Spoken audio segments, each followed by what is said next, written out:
Chief justice A ജിയോട് ചോദിക്കുന്നുണ്ട്, you are supporting the petitioner എന്ന് ചോദിക്കുന്നുണ്ട്. അപ്പോൾ എ ജി മറുപടി പറയുന്നത്, yes we are supporting the petitioner. We are supporting the petition. എന്താണ് പെറ്റീഷൻ? പെറ്റീഷൻ 11 അംഗങ്ങളുള്ള പൂർത്തിയായ ബോർഡ് വേണം. 11 അംഗങ്ങൾ വേണമെങ്കിൽ 2 നോൺ മുസ്ലിം അംഗങ്ങൾ വേണം, എന്നാലേ 11 പൂർത്തിയാവുള്ളൂ. അത് വേണം, സെക്ഷൻ 14 അനുസരിച്ച് വേണം. ഇതാണ് പെറ്റീഷൻ.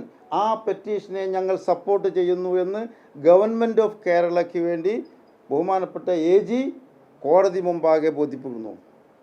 ഇവിടെയാണ് ഇതിൻ്റെ വിഷയം. എന്നിട്ട് തലയുയരാൻ വേണ്ടി എന്തെങ്കിലും പറഞ്ഞു നടക്കുന്നതിൽ ഒരു അർത്ഥമില്ലല്ലോ. ഈ കള്ളക്കളിയായിരുന്നു. വ്യക്തമായി പറയട്ടെ, ഈ 4 പെറ്റീഷനുകളും ഡിസൈൻ ചെയ്തിട്ടുള്ള ഏതോ ഒരു ടാബിളിൽ നിന്നാണ്.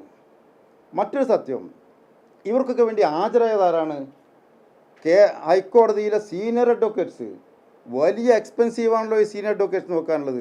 എവിടെ നിന്നാണ് ഇവർക്ക് ഫണ്ട് വന്നിട്ടുള്ളത്? ആരാണ് ഇവരുടെ ഫണ്ടിങ്? അറിയണമല്ലോ. എന്താണ് ഇവരുടെ ആവശ്യം? ഏതായിരുന്നു ഇവനെ പ്രചോദനമായിട്ടുള്ള സംഗതി? ഇതാണ് അതിൻ്റെ വസ്തുത. ഇരിക്കെ തുടക്കമുള്ളത് മുസ്ലിം ലീഗിൻ്റെ നേതാക്കൾ കൊടുത്തിട്ടുള്ള സജൽ എന്ന അഡ്വക്കേറ്റ്, അദ്ദേഹം യൂത്ത് ലീഗിൻ്റെ അഖിലേന്ത്യാ ഭാരവാഹിയൊക്കെയാണ്.